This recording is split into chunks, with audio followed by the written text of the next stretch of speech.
Wanted to welcome everyone to our Ward 1 town meeting. It sounds like there might be a few technical difficulties. We usually do these in every ward, of course, live. We would typically be down at Broad Street School, but today of course, we're doing this virtually because of the pandemic. And I want to welcome you all. Thank you all for your interest and your attending. We do have with us Jan Schmidt, who is the Alderwoman from Ward 1, as well as one of our state reps. Jan has just waved. I don't see any other public officials, but I'm not sure. We have a lot of city staff just to answer questions that you might have when we get to that. Now, our normal format is I talk a little bit about some of the things that are going on with the city, and then we take questions and comments. And we have gotten a few questions in advance. But let me tell you about some of the things that are going on. Of course, we can't talk about the city without addressing the pandemic, the COVID-19 pandemic. Our public health department has been working very hard on this for nearly a year, 7 days a week. And of course, we want to get back to where we can have open the schools, open our economy. But we also, and everybody wants that, and everybody wants, though, to keep people safe. That is our families, our friends, our neighbors. And we've been following the science for the last 11 months. We follow the science, the medical experts. We rely on them to inform us as to what we should do. And their message has been very clear that in order to eventually stamp out the pandemic, we need two things. Number one, we need to wear our masks and exercise social distancing, the things that keep the virus from spreading. And number two, we need vaccines, and we need people to get vaccinated. So we have a protocol here in Nashua where people need to wear masks. That now the state has made a similar protocol as well. That's in all kind of indoor locations, restaurants, any businesses, but malls. But you need to think about doing that at home as well if you have family gatherings or anything like that. These family gatherings or gatherings with friends, which we all enjoy, which we all miss. We've had to sacrifice a lot of that, but we saw around the holidays there were a lot of new cases because of people getting together informally. So we're thinking, try to stay away from Super Bowl parties, but if you go, you need to continue to wear your masks. In terms of the vaccine rollout, the rules surrounding that are governed by the state of New Hampshire. I mean, we're just following their lead. They lay down the priorities, lay down the rules.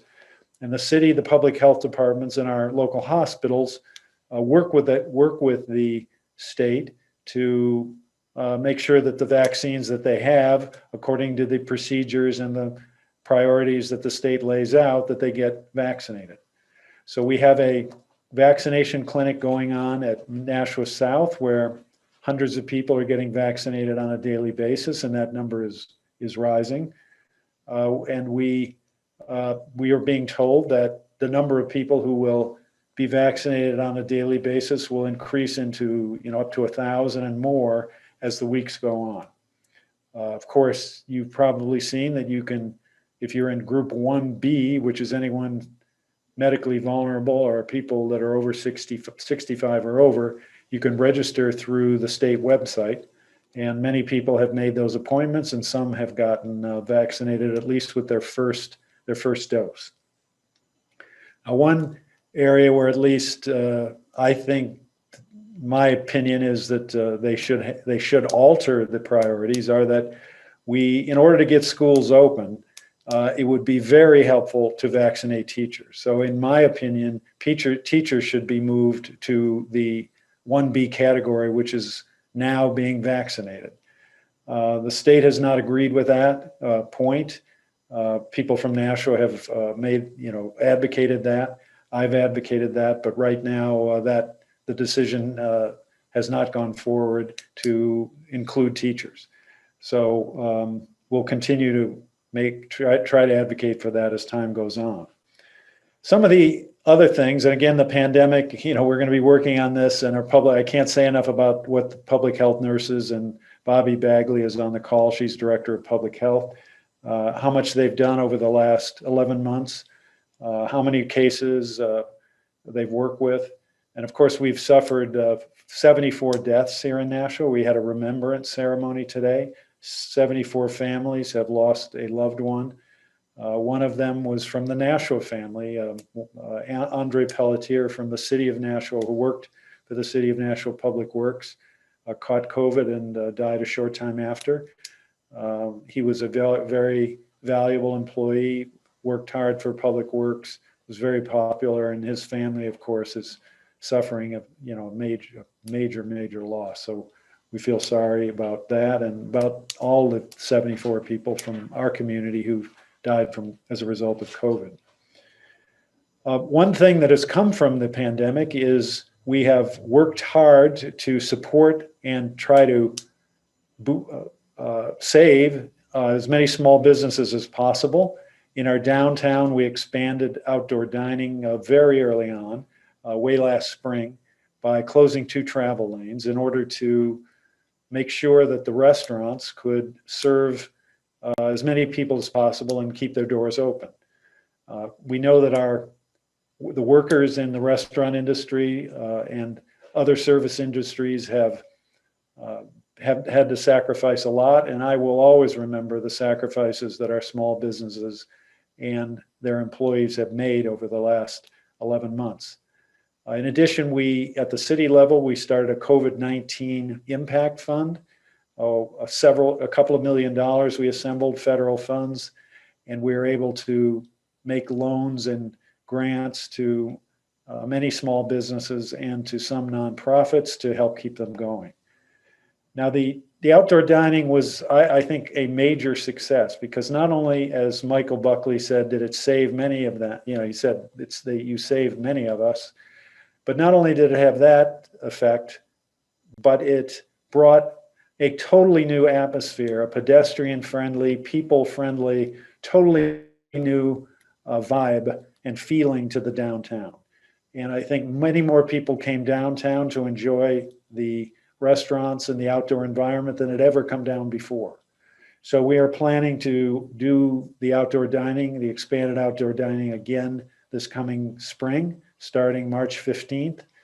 The reason that the barriers had to be taken down during the winter is that to plow the streets, that can't realistically be done with the barriers up.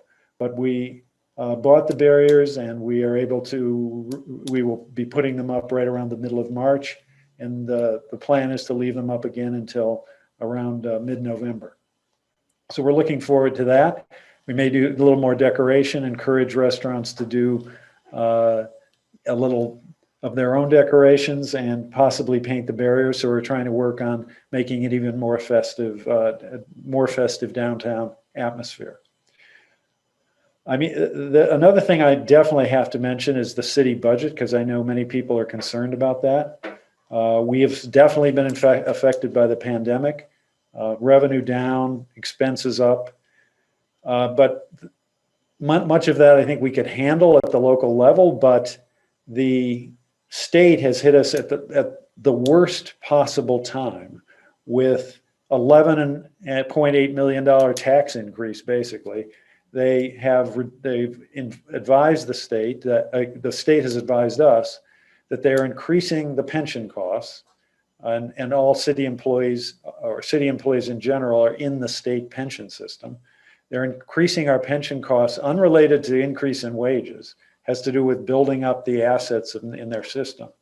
They've hit us with a $4.4 million increase, and they've indicated that school aid will be $7 million less than it was last year. And when you put those two together, it's $11.8 million. That equates to a 5.5% tax increase before we even get to the city budget. Now we're working with Jan Schmidt and others in the legislature to try to reverse some of these decisions, but the results are uncertain. I mean, we may get partial relief, some relief. We don't know for sure, but right now we are, planning around the possibility that this will come to pass. So I'm planning to submit a very tight budget. We're looking at economy. We've already taken economy measures. We have a hiring freeze. We're saving money where we can. And I plan on proposing a very lean budget so that departments go up. If they go up, they don't go up much between, in the next fiscal year, which begins July 1. I'm going to be submitting my budget to the Board of Aldermen come early May, later than usual, because we're trying to wait to see if we can make any progress at the state level before making decisions about what to recommend here in Nashua. Other things that are going on, the paving plan of action continues. You've, I think, seen a lot of road improvements, Broad Street, Pine Hill Road, a lot of other streets have been paved in Ward 1. We were able to make some changes at Sharon Ave and Pine Hill Road, which I think improved traffic flow, adding the right turn lane from Sharon. And then a couple of years back, we changed the turnaround, the jug handles up near on Amherst Street, so you could get out of the neighborhood without going through all that rigmarole. So we're continuing with that, and you'll see more streets paved this coming year. I'm looking at my one thing that we've gotten questions, and I thought I should address at the beginning. We've gotten questions from people who emailed in about the Performing Arts Center. What's going on with that? I don't think that. I think that this is going to be a project that benefits everyone, and the reason I say that is the goal is to build a stronger downtown economy, and build a stronger tax base. Right now, downtown generates, the central business district, including the Mill Yard, generates about $6 million in taxes. Now, but we don't provide $6 million of services to the downtown. I mean, there's all garbage is commercial. There are very few school children, which is the major expense that the city has. Of course, fire and police, like everybody else. But this is a area of the city that generates tax money that benefits people in all neighborhoods, pays for schools, fire, police. We want to grow that number, that $6 million number. Now, the downtown has been an area where there's been a lack of private investment over many decades. And so we are trying to turn that around. And if we can boost the values down in the downtown, bring in private investment, we can increase tax revenues, which again benefit people in all neighborhoods. Now, some of this may come as a surprise, but the total amount that the city pays for debt service, meaning principal and interest on the city debt that is paid for with tax money, the wastewater plant is separate. But the total budget, this includes all the school projects, the high schools, the Broad Street Parkway, everything that, all of this, the Broad Street Elementary School improvements, all the school improvements. The budget to pay debt service for that is $16.8 million on a total budget of 280 some million. So it is, it's 6 or 7% of the overall city budget. Now, we pay off debt every year as part of that. We pay off debt every year as part of that 16 million. We've borrowed, with the Performing Arts Center, met the criteria for moving forward. And we have borrowed the money now to make the construction. But we are projecting that the budget for bonded indebtedness will not go up next year at all, because we've paid off some debt. We were able to borrow money at a very low rate. So the $16.8 million for debt service will, despite the fact that the Performing Arts Center is now in there, will be flat. Same amount next year as we budgeted this year. The debt service on the Performing Arts Center will be a little more than $1 million a year. But again, we were able to pay off debt and So the overall bonded indebtedness budget will not go up. And we've already begun to see the type of private investment we were looking for, which will eventually pay for the Performing Arts Center.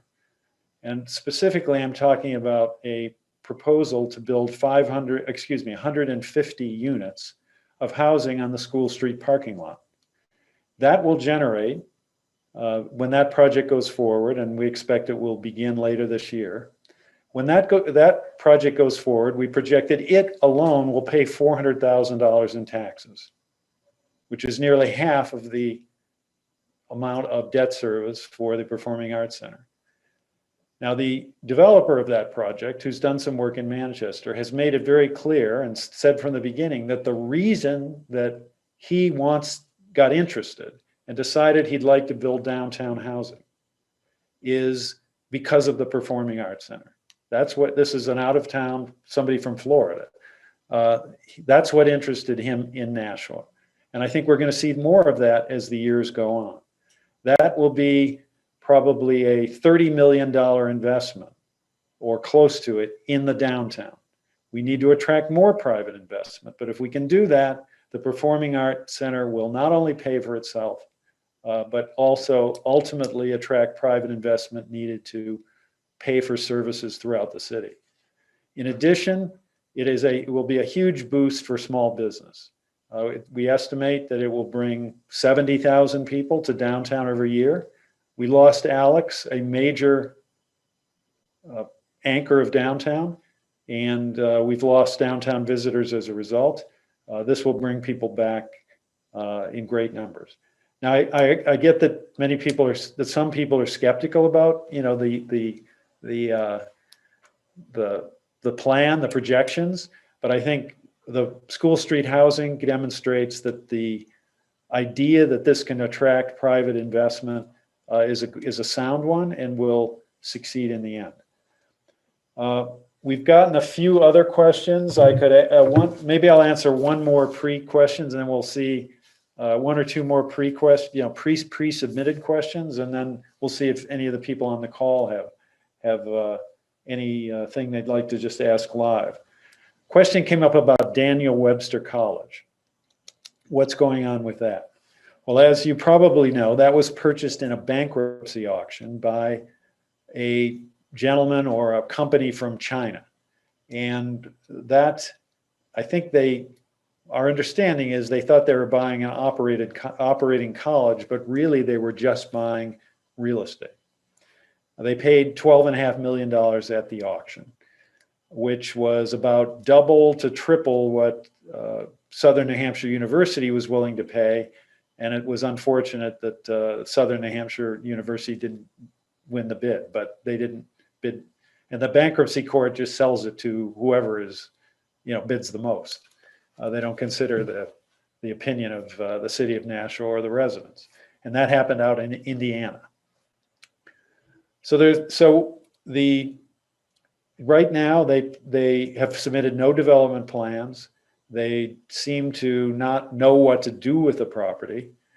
They are paying taxes. Taxes have been considerable on that property. They did not pay taxes for the current tax year, however. So right now they owe the city on the books, they owe the city about $800,000, including interest in arrears. But they filed an abatement application saying the property is not worth as much as it's assessed, and we'll see what happens with that. They think the property is only worth $12.5 million. Our assessment is significantly more than that. So that will get worked out over the next year or two. But as we move into the city's master plan, and we are beginning a master plan for the first time in 20 years, this is called Imagine Nashua. I hope that you will engage with us, get involved with us through the website and various public meetings we hold by Zoom. We are looking at the future of the city, and one of the things that we're looking at is Daniel Webster College, because we'd like to come up with a plan that, again, we don't own the property. We need the private owner to want to proceed in order to do anything there. But we want to take a look at it, get you involved, get citizens involved across the city, think about where we'd like the city to go in general, but also in its specific areas. But on Daniel Webster, what would work best there? What would work best for you? What would work best for the neighborhood? What would work best for the city? Um,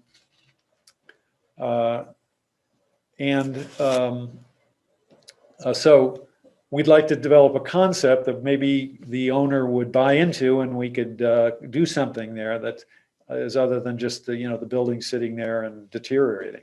Now we have Julie Chismus on the call. I know Tom Woodward asked about Daniel Webster College, as well as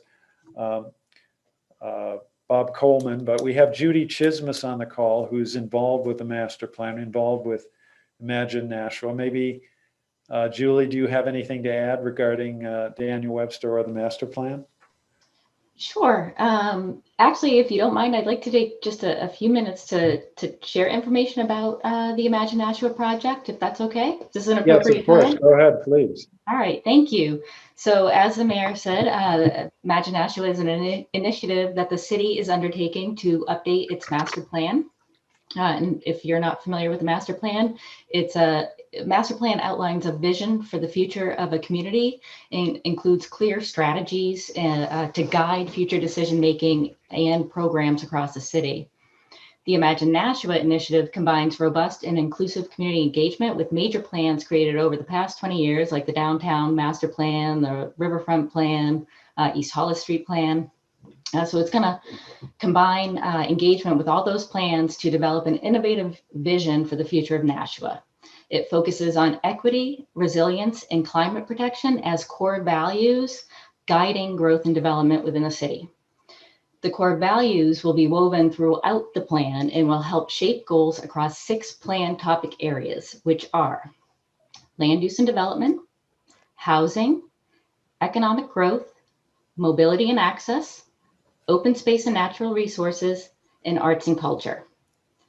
So we kicked off the Imagine Nashua project in August of last year, and we hope to have the plan finalized this July. So we're trying to do a lot in a short amount of time, relatively. As I mentioned, community engagement is a big part of this process. We've met virtually with numerous organizations and individuals and have held 2 public meetings so far. Recordings, presentations, and minutes from those public meetings are available on the project website, which is imagine.nashuanh.gov, and I'll put that in the chat pod in just a second. The website also has the draft vision and goals for each of the 6 topic areas that I just mentioned, and you can review those. Comments may be submitted either online or via email. I'll also put that email address in the chat pod. The project website also has another way you can submit comments by placing a marker on a map and adding a comment about that specific location. Everyone can see everyone else's markers and choose to agree or disagree with the comment. There are over 100 comments submitted already, including some regarding Daniel Webster College property, and I encourage you to check them out and add your own comments. Our next public meeting will be held March 2nd, and that's going to focus on the 6 topic areas I mentioned earlier. Then on April 6th, there will be a meeting that focuses on draft plan recommendations and scenarios, including a scenario or multiple scenarios for the Daniel Webster College property, as the mayor just spoke about. Information on how to join those meetings will be on the project website. It's not up there when I just checked, but it will be shortly. And they will be virtual meetings, so there'll be Zoom links, and there'll also be information to help you prepare for the meeting.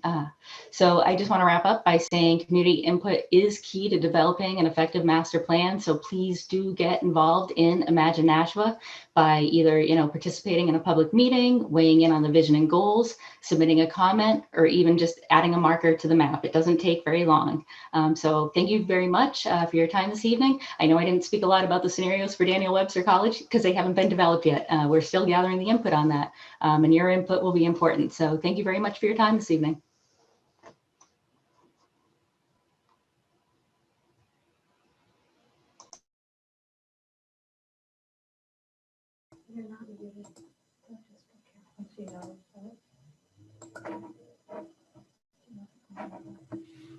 All right, we seem to be having some technical difficulties, but why don't we see if we seem to now be back in connection. Why don't we take any questions that you might have? Does anybody, you can raise your hand via the, I think you can do it on the chat function down in there somewhere, or raise your hand physically. But if you electronically raise your hand or physically raise your hand and I can see it, we could call on you. We have Zena Jordan, right? Now you're muted. You have to try to unmute.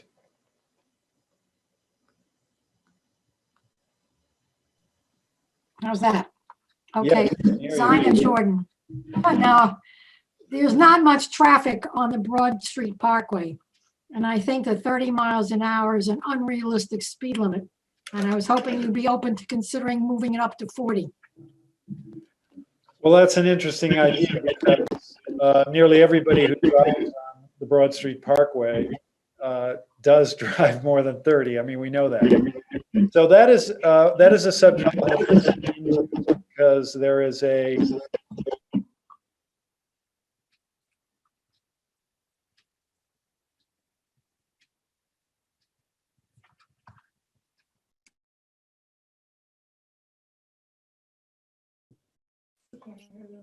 Can you hear me now? Yes, we can hear you now. There may be federal control on that we have to look into. When the Broad Street Parkway was approved by Federal Highway Department, they had something called the Record of Decision, which defines the project in great detail. And we cannot alter anything that's in the Record of Decision. So at least until the project is closed, and believe it or not, the project is not closed for various reasons. All this red tape has to be done at the federal and state level. And we're waiting on them. But we have to look at whether the speed limit is in the Record of Decision. If it is not, then there would be local control over the speed limit. If there is a speed limit suggested in the Record of Decision, then we would have to stay with that at least until the federal government closes out the project. What are some of the things? There's really nothing that's construction-wise that's left to be done, but there's a few parcels that need to be sold that are up for auction, where the money goes back to the federal government, and there are that were partially used for the Broad Street Parkway, and they have to do various audit functions and things like that. So once the project is closed out, then my understanding is we have control, but until that happens, we're bound by the Record of Decision. Yes, we have. How about Kit Cottrell? This is Jessica. So Jessica. If I'm going, good evening. So if I'm going 40 miles an hour on the Broadway connector, am I going to get a ticket? You I could. mean, everybody goes at least 40. I shouldn't say I go 40, but I do. No, You could get a ticket. Now, the police department might be on the call. right up there. Yes. I try to stick to 30, but it's not that easy. It seems like you're on a, controlled access highway. So, Okay. yes, you could conceivably get a ticket. Okay. Good enough. All right. I see Tom Woodward with his digital hand raised. Can you hear me? Yes, I can.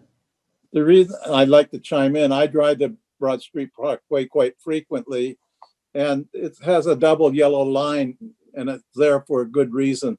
And that is the distance that you can see down the Broad Street Parkway into oncoming traffic. And I know this morning I really wanted to go faster, but there was a tractor going down, at 30 miles, maybe 25 miles an hour. And every time I looked up, there was something coming at me. So it made me want to restrain my eagerness to make better time on the Broad Street Parkway. But I think 30 is a reasonable speed limit. Now, I think we have the PD on the call, someone from the police department, right? Do you have if we do you have any thoughts on the Broad Street Parkway speed limit? Good evening, Mayor. Tom Bolton from National Police, and I have Lieutenant Pete Urban here with me as well. Okay, now you were a little garbled. Who is it? You're, Sure. you're very small on the screen. It's hard. I can't really recognize it. Tom Bolton and Pete Urban. Okay, great. Thank you for getting on. Sure, our Mayor. So we would consult with likely city engineering to determine how this would look and what it would look like. But I would say we wouldn't necessarily take an exception to increasing the speed limit on there. We have not had that many problems on that street to speak of. Certainly nothing comes to mind. So we would be open to a change. All right. So we'll look into the record of decision, talk to city, the city engineer as you've suggested, and of course, any speed limit change would have to be passed by the Board of Aldermen. So we would, I think it's at least a question that's worth considering. I mean, people do drive faster than that. It's hard to keep your speed down there. All right, why don't we go to another question? I see Bob Keating or Hillary. It looks like Bob though. The name on the, you've got your digital hand. Yeah, it's my wife's website. Yeah, my name is Bob. Good evening. Two questions related to Daniel Webster. One, there's a group in residence there. Do you know what group is utilizing part of the facility? And the second is, I know there was consideration about purchasing Daniel Webster facilities when it originally came available. And I know if there's been any discussion or might there be discussion for consideration of that moving forward, since it could have so many uses, including for housing. Well, on the first question, my understanding, and Tim Cummings may be on here too, the Economic Development Director, and he may have some input on this, but my understanding is they've leased, or they're letting a youth hockey team stay there, and they're probably getting a little bit of rent out of that. And that's the group I think that you see residing there. Now, but that's what I mean. I mean that, that's not, the long-term future of the Daniel Webster College. They're just, taking what they can get right now. Yeah. In terms of buying it, well, we've looked at the, of course, the buildings and everything pretty carefully. I mean, there are some issues there, definitely, regarding the dorms and everything. Some of it is fairly deteriorated. There's asbestos and other projects. Other environmental problems, but particularly asbestos.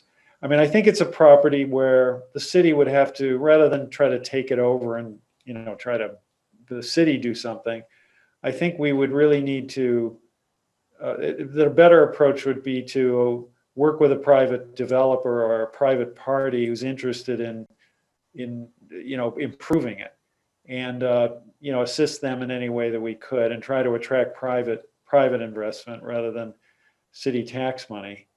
I mean, I think the issue is that the owner is a long way away, and I don't think the owner is realistic about what, in buying it the way he did, was not realistic about what could be done, or again, it seems that he bought it with the understanding he was getting an operating college, and when he wasn't. So he got just real estate. So, he's been very disappointed in, what he purchased. Tim Cummings, do you have any other thoughts on the Daniel Webster College? Again, Tim Cummings, Director of Economic Development. I do know that this is an area that we keep a close eye on. We are in contact with the current owner or his agent who represents him because of the importance of this area. I do know that there's an interest to try to get a new college or higher learning institution set up on the site. It's currently right now actually being used to support housing for hockey and some hockey camps and whatnot that are being taken at the Hudson Arena. That's pretty much where we're at with that at this time. Well, thank you. And again, we would like to work with anybody who has ideas of the way that could be developed. I mean, the problem is that the purchase price was 12 million. So the owner wants to get that and more out of it. And, we'll see. But I think there needs to be considerable investment into that property to do anything worthwhile with it. We did want Southern New Hampshire to come in, but that would have been the best thing to have. So now they did buy a couple of the buildings right on the airport, and Southern New Hampshire University, SNU, and they are operating an aeronautical engineering type program there. But we wanted them to buy the whole college, and they were interested. But it was a bankruptcy auction, and they were willing to pay. I forget what they bid, but it was maybe as much as $6 million. But they were outbid by the ultimate owner by who bid 12 million. And we'd love to get a college in there again, but colleges are not in expansion mode right now, so we'll see. I see a question from Tom Daly. Hi, Mayor. Thanks for taking the question. I'm currently concerned about the dysfunctionality of the Nashua School District. Our school buildings for most students, I don't want to classify all, have been closed and inaccessible for the better part of 11 months. I do not feel like students in Nashua are getting the value from the school district that they deserve to have from the public district. And I think that will eventually be reflected upon migration into the Nashua community. I mean, my belief is that people will begin to leave Nashua very soon if we don't fix what's going on with our school district and getting the Board of Education, the leadership, the administration to start working together to take positive steps to improve the quality, just one, to open our schools, but after that, to improve the quality of them. So I'd love to get your thoughts on what you can do as the mayor of Nashua with respect to the school district. And I would also love to hear your thoughts on whether or not you believe the mayor should have a seat at the Board of Education in the same fashion that the mayor of Manchester does. Well, as you pointed out at the beginning, I do not have any role in the school board and don't have a vote there. So, of course, over time, I've been talking to a lot of people about the schools. And I mean, I get your concern. I mean, there's no question that kids are going to suffer learning loss, and that for some kids, remote does work very well, but for others, it doesn't. And I mean, I personally don't see how, it's possible to teach first grade over the internet, so the teachers are struggling with it just the way the parents are. Now, in your question about being on the school board or being the president, in Manchester, the mayor is chair of the school board. That would be interesting. Now, I have to say, I talked to Joyce Craig recently, and I pointed out that, that she was chair of the school board because we were sort of talking about school opening and the like. And I'd contacted her, and when I said I'm not on the school board, her answer was, "Oh, you're lucky." So I couldn't help but relate that little anecdote. But what do I think should happen? I think I think the issue has been divisive because, of course, we're trying to keep people safe on the one hand. And that's very important. We know there are teachers, students that could be at risk. Number two, we've got many parents and students who are suffering and have sacrificed as a result of what is, the closing, the fact that it has been closed. Now, in hindsight, last fall, they should have tried to open a little more quickly, but we did have a huge, big spike in cases as the scientists predicted in December, in January. I think the good news is that right now it seems like we're a little more than a week away from being able to open based upon the criteria that the school district has articulated. So as you know, and probably some of the people are not as close to this as you, Tom, are. So, but the state has sort of set forth kind of 3 areas that need to be examined in terms of the amount of community spread in considering whether schools should open. Number 1, the number of new cases that have arisen within the last within the last 14 days. Number 2, the positivity rate, meaning of the people who get tested for COVID-19, the percentage that are positive. And number 3, the number of new hospitalizations. And according to the criteria articulated by the school board, if 2 of those criteria are in the moderate range, they will begin to open hybrid. Now, but they've said that they want 2 of them to be in the moderate range for 14 days. So clearly, with respect to new hospitalizations, we're in the moderate or below, and have been long term. With respect to the new amount of new cases, we're above moderate in the substantial range, and that's not likely to move into the moderate range anytime soon. But the criteria that has moved down into the moderate range for the last 6 or 8 days is positivity. And now it's down around 7%. And just talking with public health, looking at the trends, I think it's likely to stay down below 10. That's where the moderate break is. And so based on that criteria, within, I think now it's either 6 or 8 days. If that factor remains below 10, which I am optimistic that it will, the schools should be prepared to open. Now, it would help, and based upon the criteria, they should be prepared to open, again, on a hybrid basis.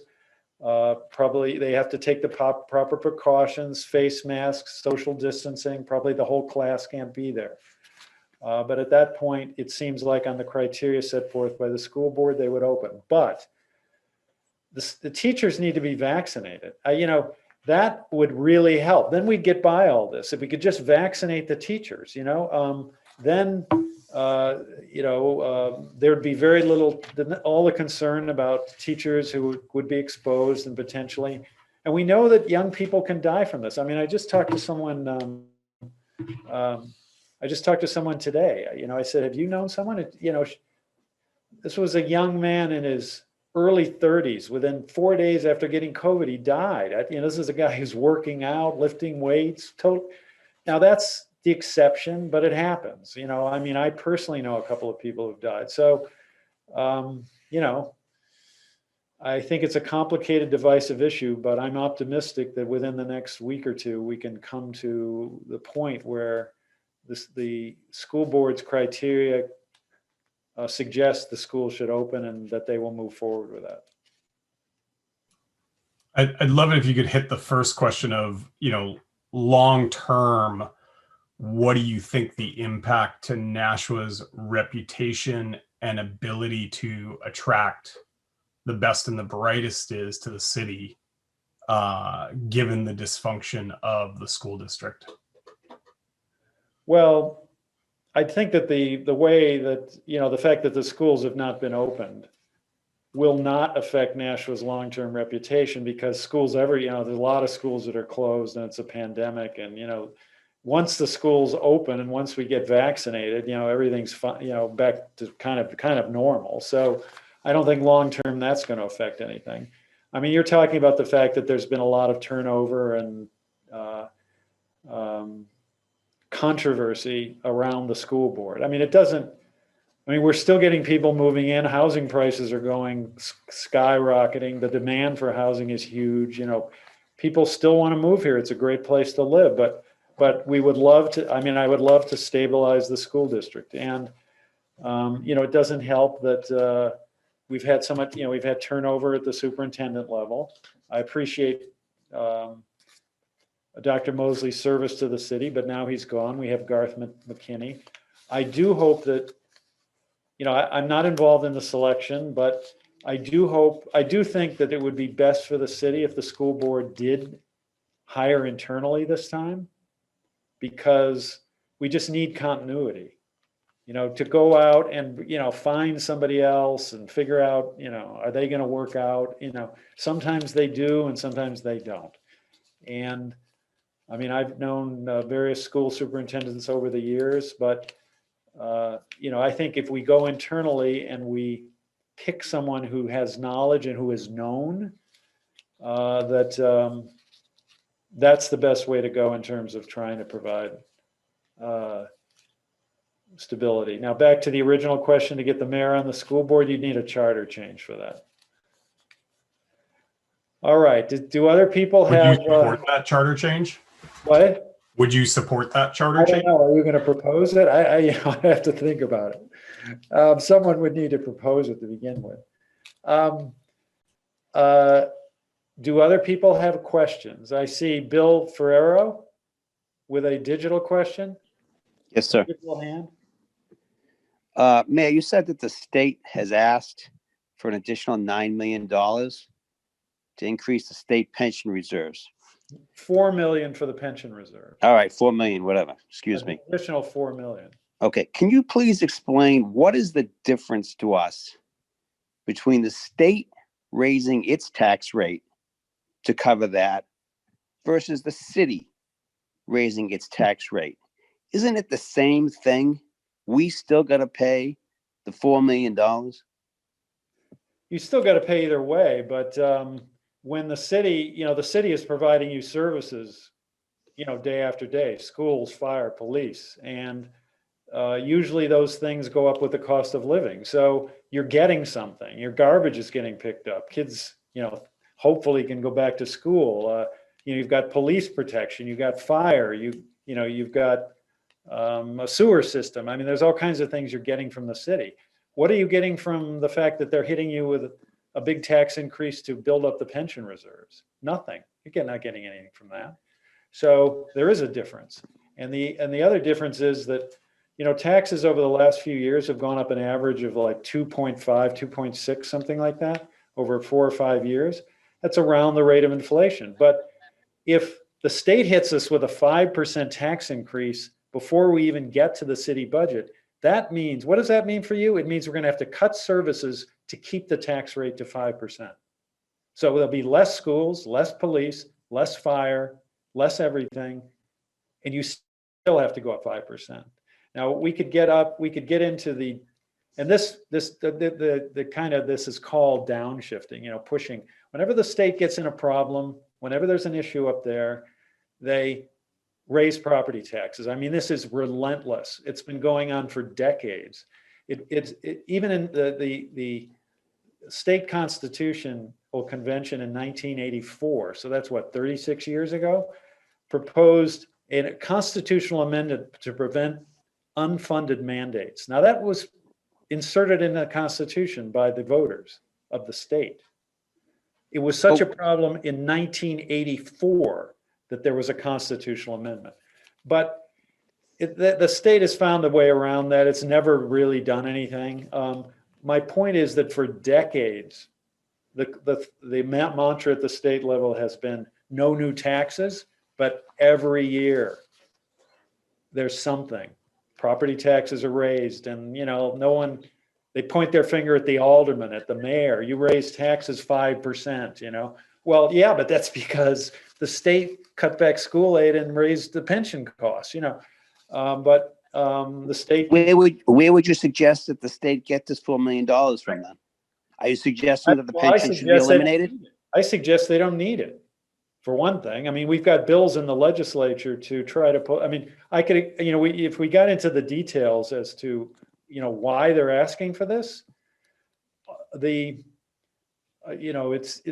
pension system is, got some complexity and it takes a little time, but to talk through it. But the pension system, through mismanagement at the state level, the city had nothing to do with this, nor did any of the other communities, got down to 60% funded. Now, to be very brief, is that the end of the world? I mean, yeah, we want to build the assets, but the state's never going to end. All that says is that if the state ended, they could pay 60%, about 10 years out, they could pay the benefits with the money they've got on hand. We're not like GM.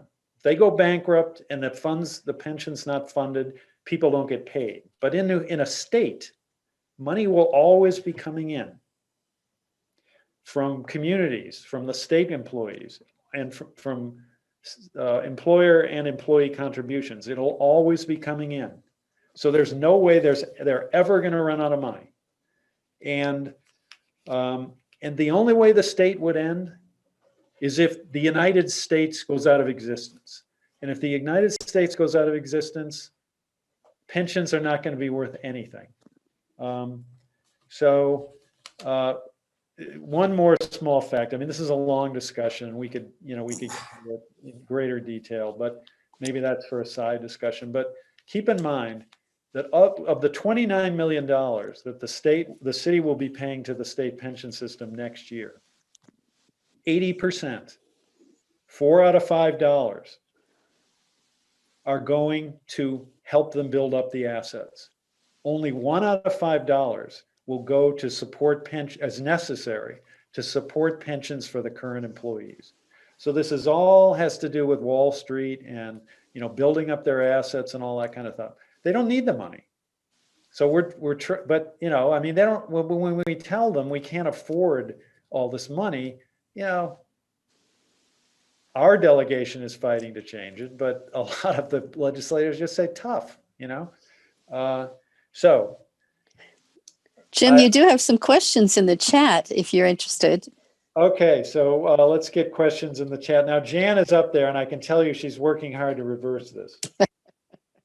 We also have, I get a note, Tom Lanzara, who's a state rep, is on the call too, right? Are you on here, Tom? Somewhere, I think he's on. I don't see him, but I think he's on the call. So if he'd like to add anything. What is in the chat, Jan? Well, somebody wanted to talk about taxes. Can you imagine that? Let's see. You've got concerned about the Telegraph is failing in reporting news about the city. Agree with a comment about the Telegraph. Anybody met with the publisher of the Telegraph? That's very interesting. How about elderly housing? Do we have anything planned for that? Well, we are working to affordable housing, elderly for everyone. I mean, it is clearly a problem, and price of houses have gone up considerably. I guess that's good for the people who own houses, but for those trying to get into the market, it makes things very difficult. Rents have gone up a lot, so we're working to try to increase the supply of affordable housing in general. Now, Bob Keating, who's been on the call and who asked the question, is a very passionate affordable housing advocate. One thing we're trying to, and just on the supply and demand concept, we've added 500 units of downtown housing. We're trying to add more. Adding to the supply helps to depress at least rents or to hold them down a little bit. But that's not the only answer. So at the Bronstein facility at Bronstein, where there are 48 units, we're working with the housing authority in order to try to expand the number at Bronstein to 200 units. Now that would require all the units, the site being redeveloped. It would involve, and the housing authority has been in touch with all of the residents. It would involve a guarantee that all residents that are there could come back in, the same size and certainly a better unit, but would add 150 units of affordable housing for moderate and low income people. Some of them could be elderly. Now, but it's not specifically an elderly project. I think that one area, if this Bronstein project is successful, I mean, there are other housing authority sites where there's low density and where we may be able to add affordable and elderly housing. Think about Badgie Village. I mean, it's 13 acres, and it's got, it's a relatively low density project. So there are places where we may be able to add more affordable housing, more elderly housing.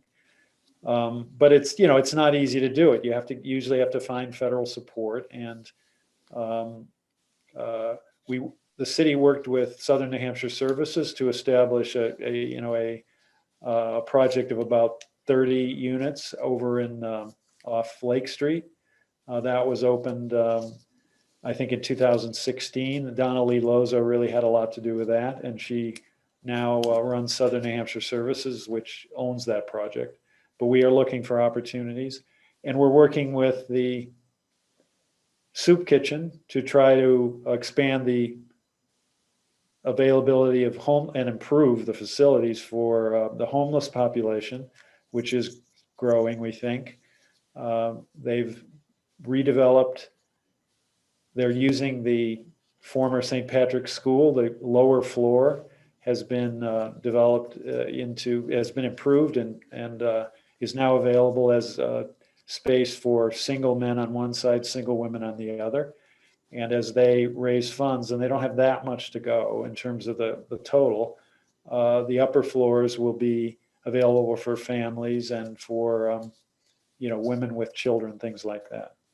So we're working on it, and I know that there's a need, and hopefully we can expand the supply as soon as possible. There's also a question about recycling. What is the condition of our recycling these days? Recycling, changed radically during, about 2 years ago, I would say. When recycling started, I was mayor when we started recycling. We could sell the commodities, and we knew where it was going. There was a paper mill in Maine where we sent paper, and Coca-Cola, I think, was taking the cans, and so there was the ability to market this stuff. Then sort of the single stream concept came. At that point, we were doing separation at the curb. Then single stream came into the industry, and that was, I think, in the 90s or leading up to 2000. And there was no need to separate at the local level, and the material was shipped to a separation plant, and then that vendor would sell the materials. And for a long time, the city was getting revenue from the recycling. Then it went to, well, the city was breaking even. We were giving it away. Okay, fine. We were taking stuff out of the waste stream. It was being reused. We were directing it into reuse. Then about 2 years ago, China, which had been the big market for recycling commodities, decided not to take recycling materials anymore. And that radically changed the market. So we went within just a few months from basically a situation where we were paying, it was either we gave it to them and they took it away, or we were paying less than $1 a ton for disposal, to $85 a ton. So now we're paying about $85 a ton for Casella, and this is a waste handler down in Boston, and this is done by bid, $85 a ton to take the stuff away. That has increased the cost to $400,000 to $500,000 a year from zero. So that has been a hit on your tax rate as well. We've tried to offset it. I mean, Public Works has been very creative in this respect. Glass is not really being recycled at this point. They are simply landfilling glass. So it is not worth putting glass into the recycling. In fact, it, according to Casella, damages the machines, the separation machines, and it has absolutely no value. So they just landfill it. So it helps actually not to recycle the glass. But the arrangement we've made with Casella is we are taking crushed glass that they've received from, I suppose, us and other communities to be cover for our landfill. That's cover is required by DES, the Department of Environmental Services. They strictly regulate the operation of the landfill. We take the cover back and we get $15 a ton. So because we take about 6,000 tons or a little bit more of cover material a year, we're generating about $100,000 a year in taking back crushed glass rather than some other fill material. And that has held the amount that we have to contribute to recycling for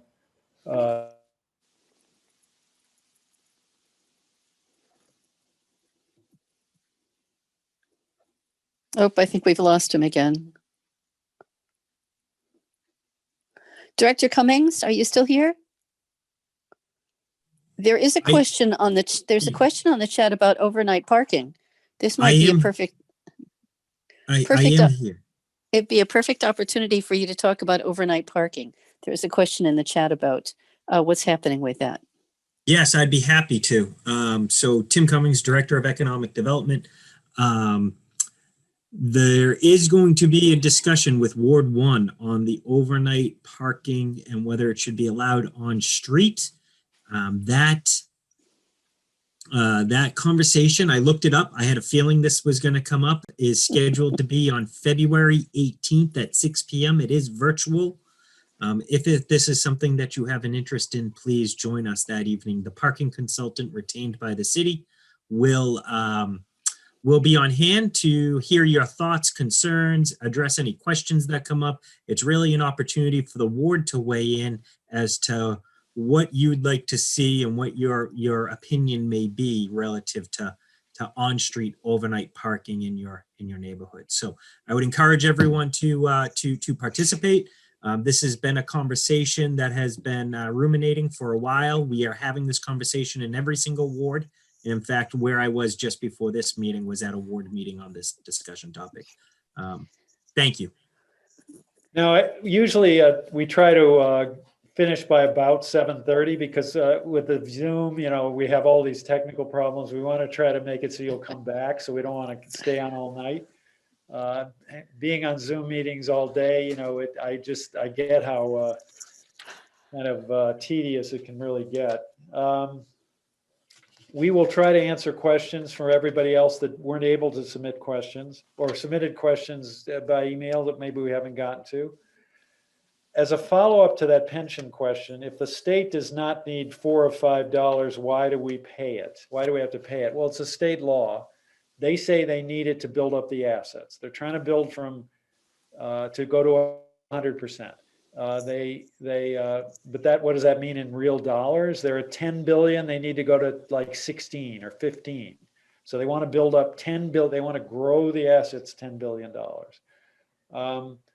And the deadline to do that is 2039 by statute. Again, I'm saying they could much more slowly grow the assets. It would have a huge beneficial effect on our taxes, but that's me saying it. That's the state doesn't agree. They want to build to 100%. Now we're trying to change this through the legislature. Again, Jan has sponsored bills to do that. But the committee actually voted against the extension of the deadline. So, we're working on it, but the legislature and the state are not convinced. To them, property taxes aren't, I have to say, not a significant issue. So, that's our problem. I don't think we need to pay it. I don't think we should have to pay it. I think, it could be much less money. We could leave it at 60%. We could grow it 1% a year, it just at a much more modest rate. But that's not the prevailing view in Concord. Now, why don't we take one more question, and then get back to you on anything additional. I think Mr. Duffy has had a question for a while. Mr. Duffy. That's all right. John Thank Duffy. you. Thank you, Mayor. And I want to just first thank the Nashua Police Department, especially fire and DPW for all the work they've done this last year again. Thank you very much. There's a lot in the hospital and everything, but those organizations have been fantastic. So thank you for all of that. And just relating to overnight parking, if we want to bring a few hundred signatures against overnight parking, do you want us doing stuff ahead of time before that meeting? because this is not something we want to see in a lot of our streets. Well, I mean, I think How Tim, many signatures do you want us to bring against it to the meeting on February 18th? as many as you'd like, Okay. as many as you can get. You know, Tim could have more, he's on all those meetings, but I'll be in touch with him. I'll be in touch with him. So. we're not getting that much, input. I mean, there's only a handful of people on these various meetings. For just in general context, overnight parking has been illegal in Nashua for decades. If you look at the ordinance, it talks about you can't have a cart, a horse-driven cart on the street. That's how far back this goes, before automobiles. Now, we allowed overnight parking downtown, and I was an alderman, I promoted this idea at the time, for inner city residents in neighborhoods by permit for residents only. In neighborhoods where it's so, it's crowded and there's not enough room to park on the lots and everything gets paved, and that's worked. So we've allowed 400, 500 people to park overnight downtown, and it worked out pretty well. But that's confined to certain streets in certain congested neighborhoods. Now, and it helps the landlords and it helps the tenants. Tenants, extra parking, landlords, it's easier for them to attract people. It's hard to attract a tenant if there's no parking and they don't have to pave over every, green square inch. In neighborhoods like Ward 1, where you live, and I think, Sean, you live on Seminole? Cheyenne. Cheyenne, sorry. And I've done a lot of walking around the streets this last year, plus being on zoning for quite a few years. So I've seen a lot of the city. Yes, it's not you're just a on Ward 1 issue.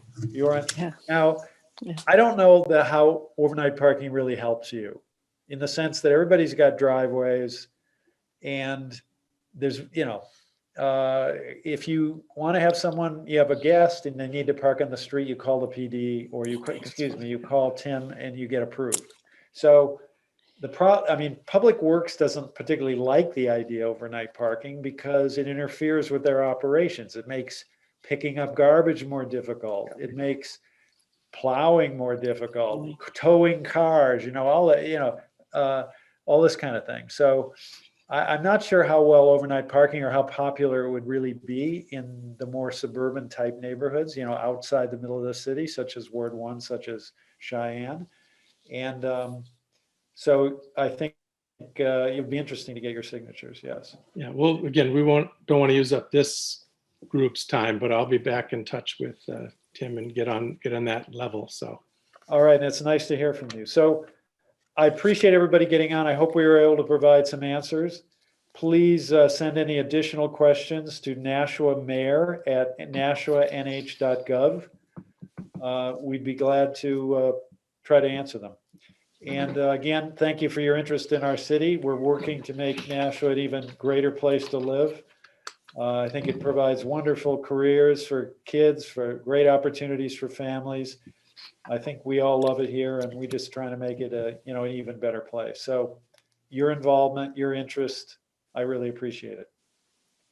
So thank you very much. It's good to see everybody. Good night. Have a Thank good you, one. Green. Have a good night.